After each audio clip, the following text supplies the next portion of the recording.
하나님께서 우리에게 주신 말씀, 마태복음 22장 34절로 40절 말씀, 가장 큰 두 번째 계명이라는 제목을 가지고 말씀을 보겠습니다.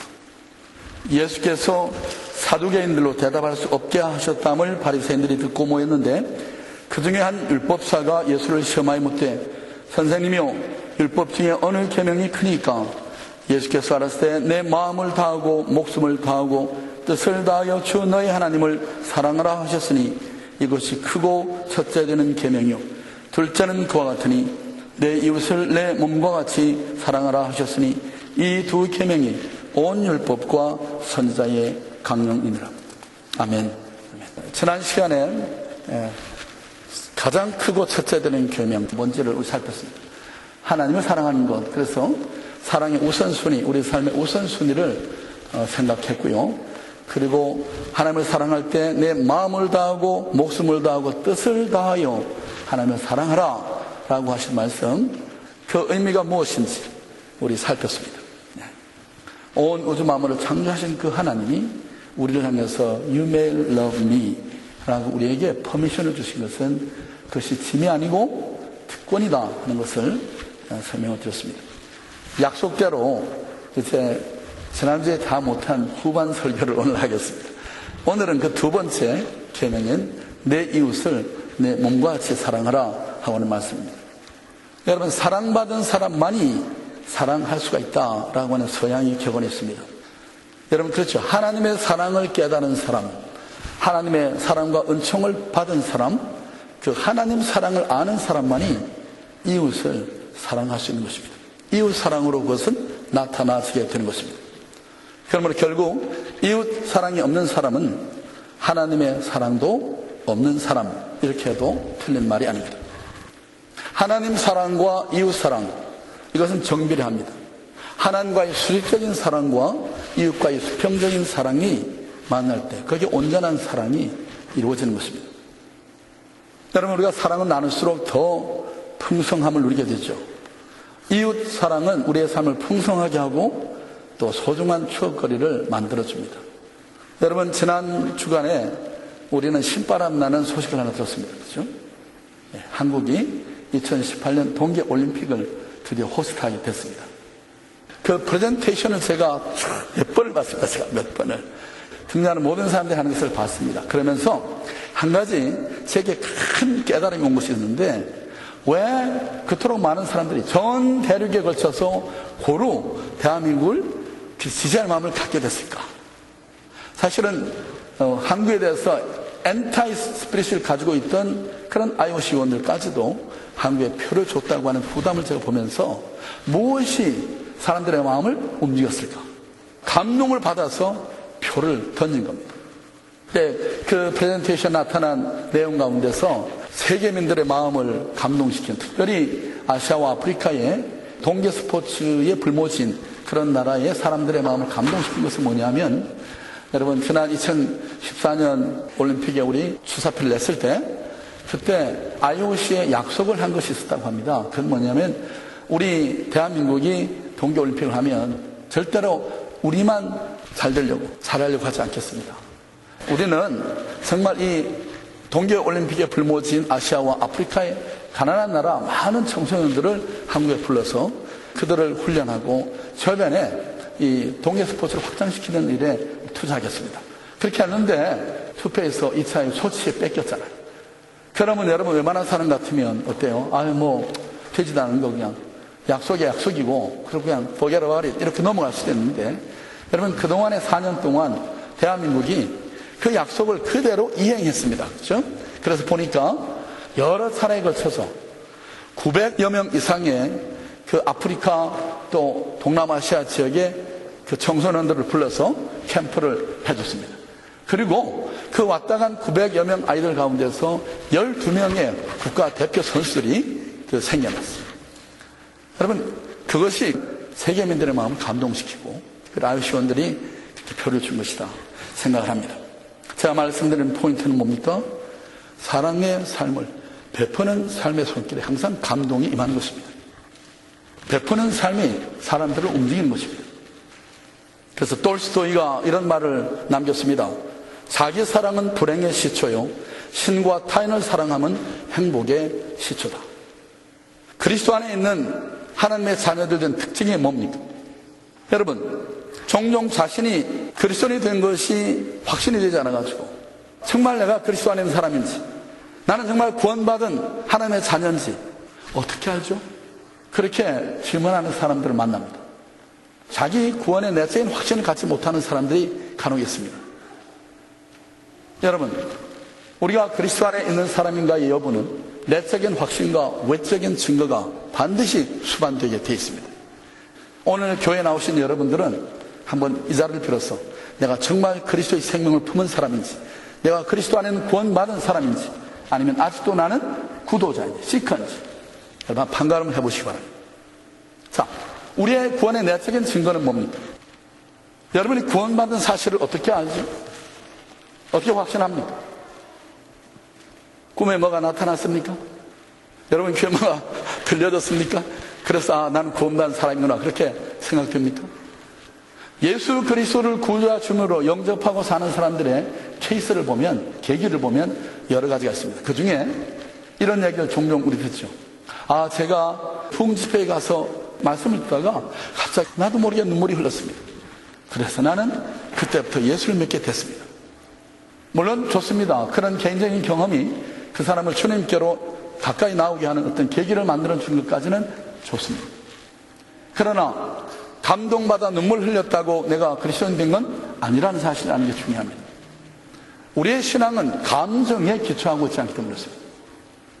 또 간혹 보면 어떤 사람은 우리 집안에 우리 올케가 암에 걸려가지고 막 투병하다가 다 죽게 됐는데 누가 오산이 금식기도원에 들어가라고 그래가지고 가서 2주간 금식하면서 불이 임하고 그래서 암덩이가 떨어져 나가고 그래서 그때부터 나는 예수를 믿게 됐습니다. 이렇게 말하는 사람 만나면 되죠. 기적을 경험했기 때문에 예수를 믿는 거, 여러분 그 믿음은 굉장히 vulnerable합니다. 왜 그런가 하면 성경에 보면 여러분 마지막 때 주님이 이 땅에 오시기 전에 온 세상을 지배할 저 그리스도가 나타나가지고 자기의 우상을 만들어 놓고 그 우상으로 하여금 말하게 하고 하늘에서 불이 내려오게 하고 기사와 이적을 행함으로 많은 사람을 미혹하게, 그래서 오도한 미스리딩하게 될 것을 말씀하고 있습니다. 그런 역사의 비하인드 포스가 뭔지를 확인하지도 않고, 그러니까 여러분 우리 신앙이 기사와 이적에 의존하게 되면 아주 벌레너블하게 됩니다. 그러면 뭐냐? 내가 예수 믿는 것을 확신할 수 있는 내적인 근거가 뭔가? 뭐죠? 그는 사실입니다. 사실. 팩트. 그 팩트가 뭡니까? 여러분이 예수 믿는 믿음의 근거로 삼는 팩트는 뭐죠? 누군지 자기 죄를 자복하면 하나님이 용서하시고 예수 그리스도를 구주하시는 으로 마음에 모셔드리면 주의 영으로 우리 가운데 임재하셔서 하나님의 자녀로 인쳐주신다. 이게 뭐죠? 말씀입니다. 하나님의 언약의 말씀이에요. 하나님이 언약의 말씀으로 주신 모든 사실들이 역사 속에서 성취됐잖아요.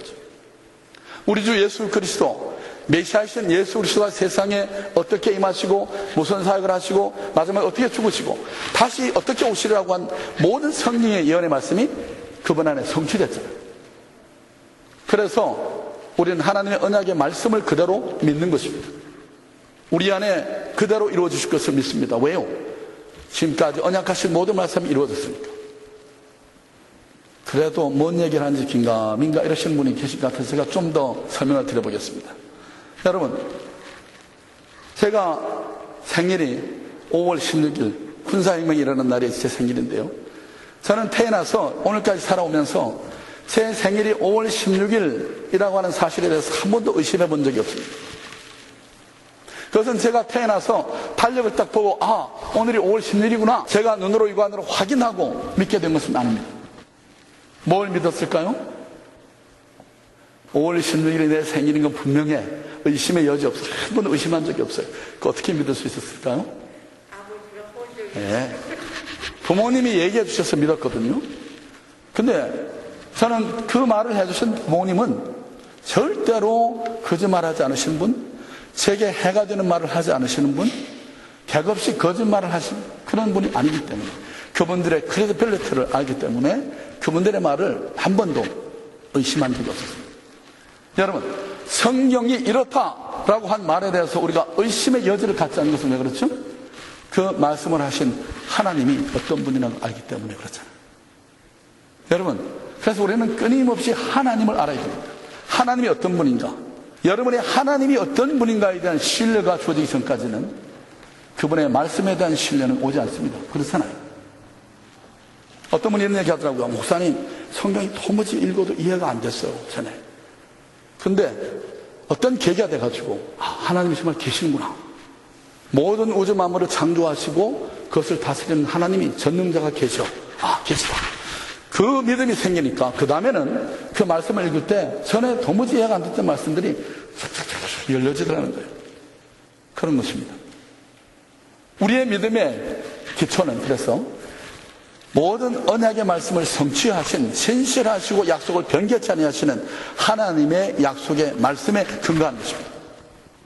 요한계시록 3장 20절 말씀에 보면, 볼지어다 내가 문 밖에 서서 두드리노니 누구든지 내 음성을 듣고 문을 열면 내가 그에게로 들어가 그로 더불어 먹고 그는 나로 더불어 먹으리라.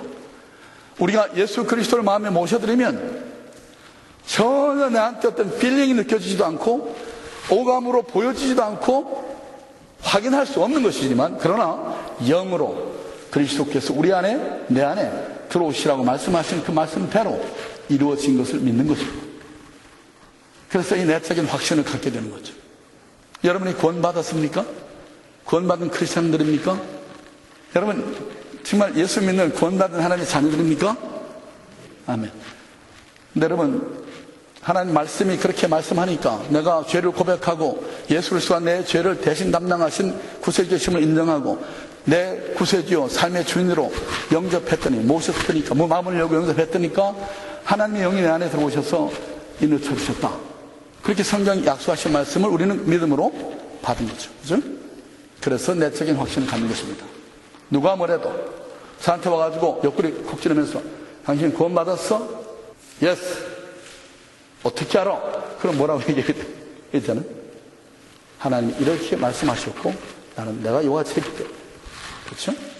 그러면 그리스도의 생명이 우리 안에 들어오십니다. 그래서 누구든지 그리스도의 영이 없으면 그리스도의 사람이 아니니라. 여러분이 이 경험, 여러분의 죄를 진정으로 고백하고 회개하고 그 죄의 문제를 해결 처리해 주신 예수 그리스도를 구주와 구원주와 삶의 주인으로 모신 이 경험이 없이 예배당에 드나드는 사람이 얼마든지 있을 수가 있는 겁니다. 여전히 하나님의 영이 여러분 속에 내주하지 않는 상태에서 그냥 착각하고 나는 그리스도 안에 있다고 착각을 하고 교회 나오는 사람들이 얼마든지 있을 수가 있는 것입니다. 자, 그러면 정말 내 안에 그리스도의 영이 내주하신다는 사실을 어떻게 아십니까? 저희 자신이 내적인 확신을 말씀에 기초해서 갖는 것까지는 좋잖아요. 그러고 나면 반드시 그 다음에 후속 절차가 있는데 그거를 백업해주는, 그거를 베리파이 해줄 수 있는 시스템이 성경에 또 나와 있습니다. 그게 뭐죠? 외적인 증거가 뭡니까? 여러분 안에 그리스도의 영이 내주하신다는 외적인 증거가 뭡니까? 뭘까요? 여러분, 내가 구원받는 내적인 증거에 외적인 증거는 뭐가 뒷받침되어야 되는 거죠? 심령의 평안, 그것도 내적인 거죠. 내가 아는 거잖아요. 내적인 증거 중에 하나입니다. 네, 말씀 잘 하셨어요. 예수 믿는 사람 세례문답 공부하고 믿기 전과 믿기 후를 물어보면 제일 많이 나오는 대답, 당신 안에 변화가 뭡니까? 라고 물었을 때 제일 많은 대답이 바로 집사님의 대답입니다. 전에는 삶이 불안하고 화려한데 평안이 주어졌습니다. 근데 여러분, 외적인 증거가 있다니까요. 제3자가 베리파이 할 수 있는 증거는 뭡니까? 한번 제가 얘기해볼게요. 매 주일 어기지 않고 예배당을 찾는 거, 교회를 올 때 그냥 오지 않고 헌금을 들고 오는 거, 가끔 성도들 불러다 먹이고 봉사하는 거, 밤에 철야기도 하면 쫓아서 기도하는 거, 이것들이 증거일까요? 네, 물론 이런 것들이 그리스도의 생명을 품고 사람들 삶 속에 나타나는 현상 중에 일부분입니다. 당연한 것입니다. 그러나 역으로 이런 액티비티의 인볼브먼트가 있기 때문에 그 사람이 그리스도인가? 그것만은 그건 always not necessary. 그건 항상 그런 것만은 아닌 것이에요. 이걸 아시겠어요? 그러나 한 가지 분명한 것은 여러분, 외적으로 그가 그리스도인인지 나타낸 한 가지 가장 강력한 증거는 뭐냐? 사랑입니다. 사랑. 전에는 지극히 이기적이고 자기중심적이었던 사람이 그리스도의 영을 받게 되면 나타나는 증거가 있습니다. 이것은 모든 사람에게 나타나는 증거입니다. 한 사람도 예외가 없어야 합니다. 그 뭐죠?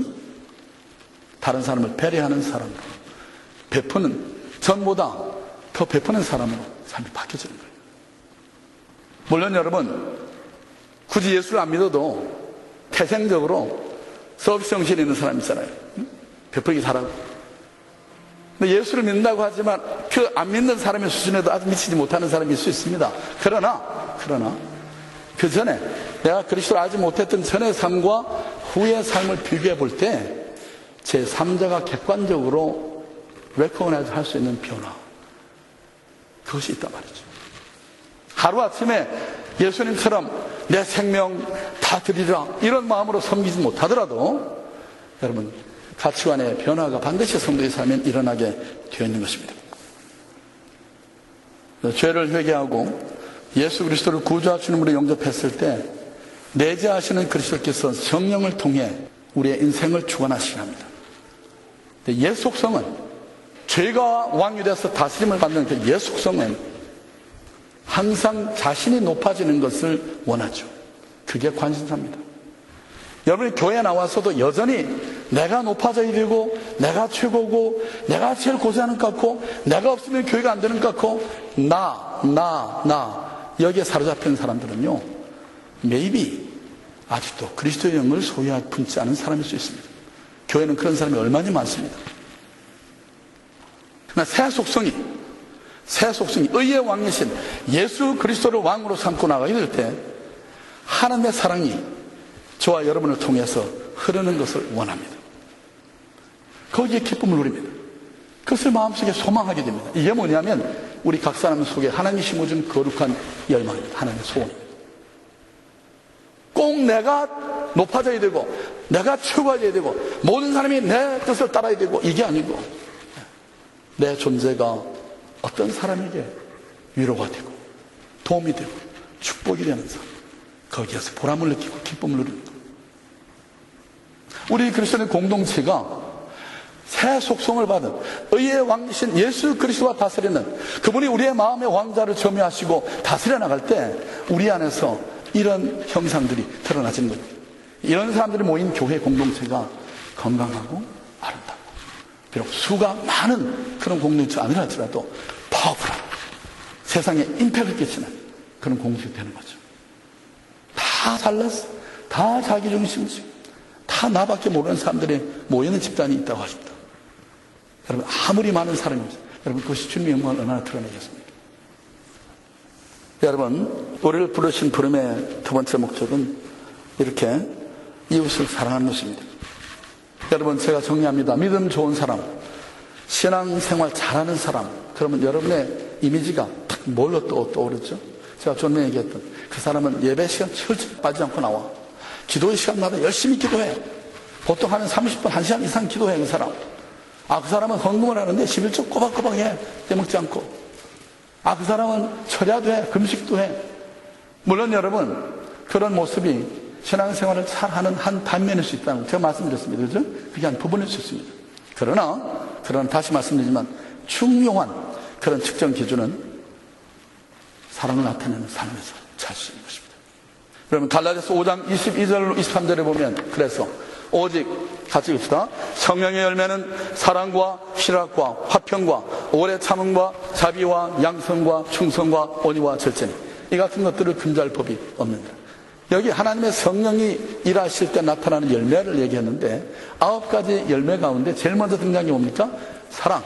근데 여러분, 사실은 여기 헬라 원어는요, 오직 성령의 열매들은 하고 복수로 쓴 게 아니고 오직 성령의 열매, 더 열매는 플러스 9가지를 얘기했어요. 그래서 사실은 이것이 하나입니다. 한 단어로 말하면 뭐예요? 맨 앞서 리딩 워드인 사랑입니다. 사랑. 성령이 임하면, 역사하면 그 사람 속에 사랑이 나타납니다. 사랑 안에 이 모든 것들이 포함되어 있죠. 잠언 10장 12절 말씀 보십시오. 미움은 다툼을 일으켜도 사랑은 모든 허물을 가립니다. 사랑이 여러분 꼭 무슨 돈을 내가지고 베풀고 사주고 뭐 이렇게 해야만 물론 그의 사랑이 행입니다. 그러나 우리가 사랑을 나타낸다고 할 때 그것은 모든 허물을 덮어주는 거죠. 허물을 가려야 돼요. 그 다음 우리 고린도서 8장 1절에도 우상의 셈에 대한 우리가 다 지식이 있는 줄을 아나 지식은 교만하게 하며 사랑은 덕을 세우나니. 얼마나 의미심만. The knowledge puffs up, love builds up. 성경을 많이 알면 사람들이 그 많은 아는 지식 가지고 판단하는 거죠. 사랑은 사람들을 세운다고 말씀합니다. 그래서 우리가 구해야 될 것, 우리가 끈을 추게 될 것은 하나님의 사랑이 나를 다스리도록. 여러분, 하나님의 사랑을 어떻게 하라고 그랬죠? 내 뜻을 다하고 목숨을 다하고 힘을 다해 사랑하라 했어요. 이웃 사랑을 어떻게 하라고 했습니까? 내 몸을 사랑같이 사랑하라. 여러분 몸을 어떻게 사랑하죠? 예? 여러분 몸 어떻게 사랑합니까? 지독하게 사랑합니다. 본능적으로 사랑합니다. 그렇죠? 그래서 어떻게 하면 하나님 사랑과 자기 사랑을 성경은 대별해서 그게 서로 이렇게 간섭이 된다고 얘기하죠. 그 사랑으로 이웃을 사랑하라고 얘기하는 거예요. 말로만이 아니라 구체적인 사랑을 의미합니다. 네. 여러분 여기 사랑하라고 할 때 사랑에는 반드시 대가가 지불돼야 한다는 것을 잊지 마십시오.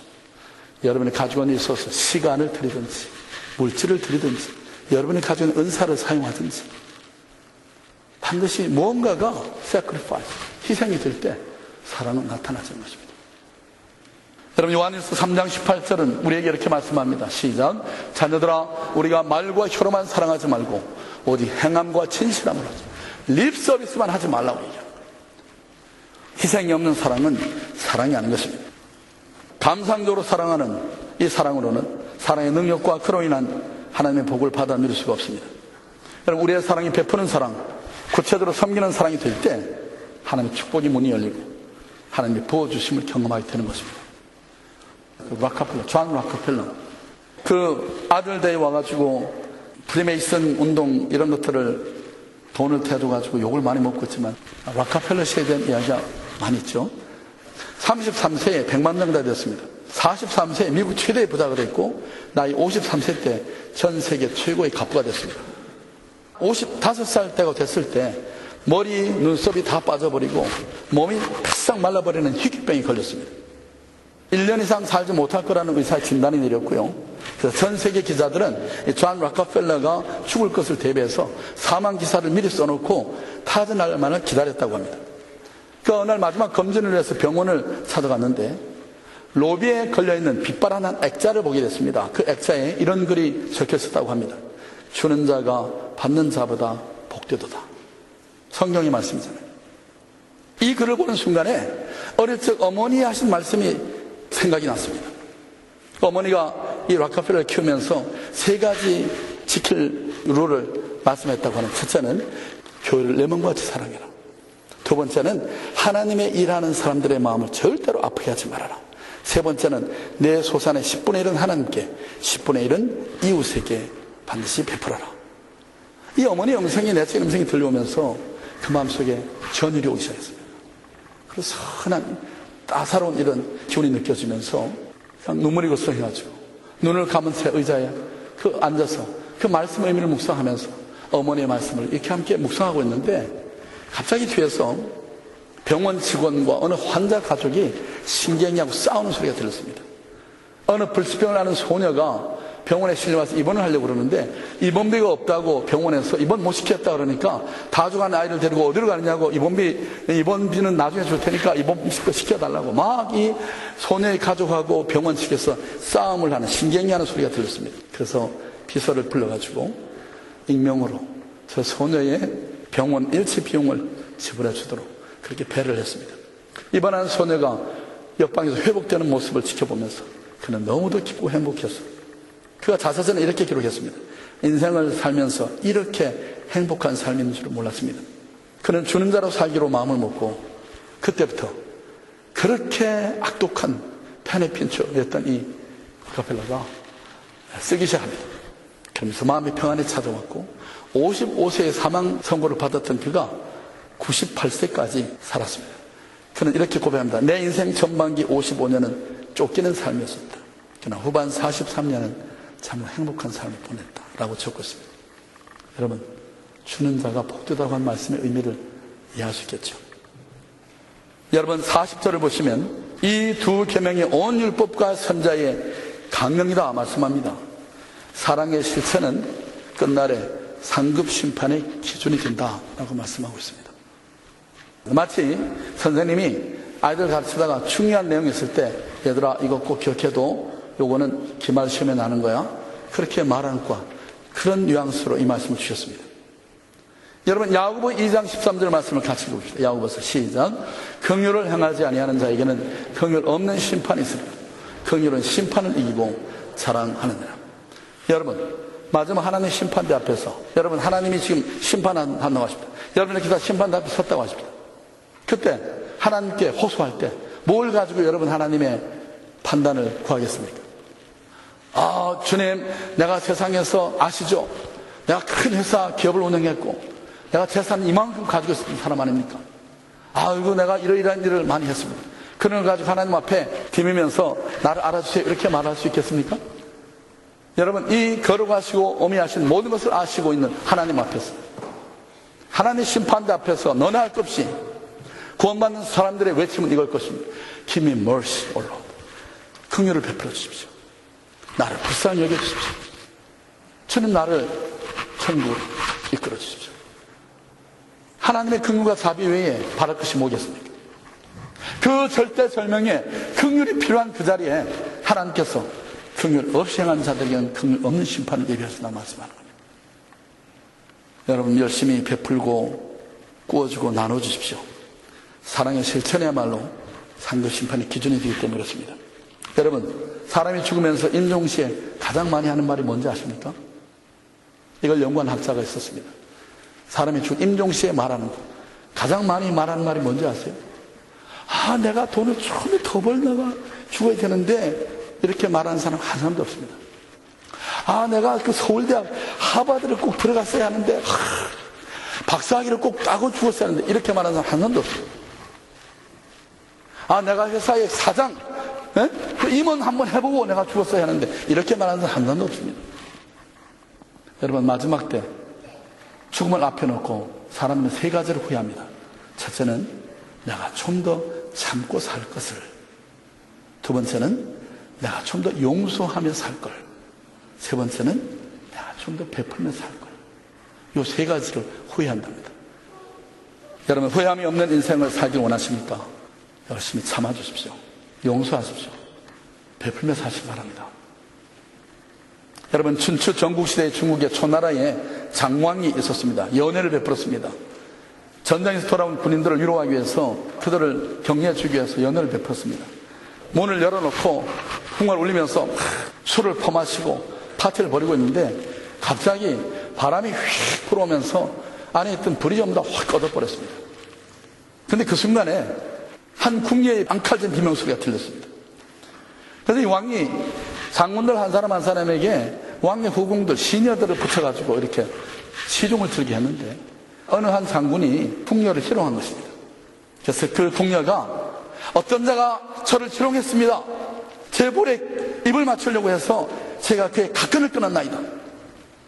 그 순간에 이 장왕이 이렇게 명령합니다. 아무도 불을 켜지 말아라. 그리고 이 자리에 서면 너희 모두는 지금 가끈을 끊어 땅바닥에 던져. 만일 내 말을 명령을 지키지 않는 자는 죽으리라. 모든 사람이 가끈을 뜯어서 바닥에 던졌어요. 그런 다음에 불을 켜라고 했습니다. 그리고 잔치는 계속됐습니다.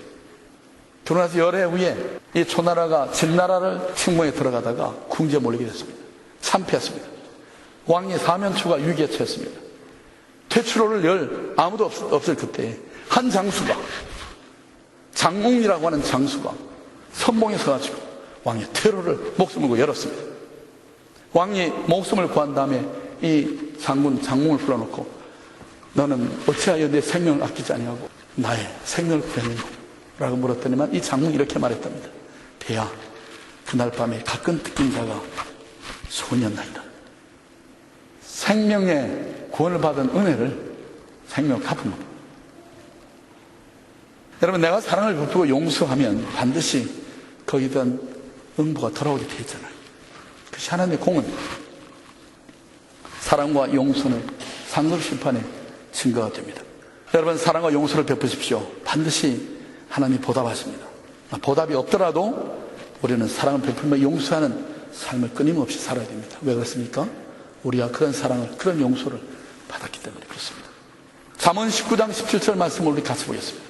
시작. 가난한 자를 불쌍히 여기는 것은 여호와께 꾸이는 것이니 그 선행을 갚아주시리라. 주님은 한 걸음 더 나가서 되돌려 갚을 힘이 없는 사람들을 도우라고 말합니다. 내게 준 만큼 되돌려 줄 사람에게 잘하는 일은 누구도 한다고 말씀하십니다. 받을 것을 기대하지 말라고 말하는 거죠. 내가 베풀어도 갚을 길이 없는 사람들을 베풀라고 주님 말씀하십니다. 그때 상급이 있다고 말씀하십니다. 여러분, 하나님 사랑과 이웃 사랑은 율법과 선자들이 전한 메시지의 핵심이었습니다. 인간 최고의 존재 이유고 성도의 가장 근본이 되는 행동 강령임을 기억하십시다. 하나님 사랑의 수식적인 사랑과 이웃 사랑의 수평적인 사랑이 만나는 곳에 십자가의 능력이 나타나고 하나님의 영광이 드러나게 되는 것입니다. 사랑하는 성도 여러분, 우리가 서로 사랑할 때 하나님은 우리들로부터 가장 기뻐하시고 영광을 취하십니다. 여러분, 예배당 나와서 아무리 아름다운 노래를 큰 소리로 불러도 누군가를 향해서 미워하는 마음을 가지고 용서하지 못하는 마음을 가지고 나오게 될 때 그 예배를 하나님 받지 않는다고 말씀합니다. 제 말이 아닙니다. 마태복음 5장 23절 24절 말씀을 같이 읽습니다. 시작.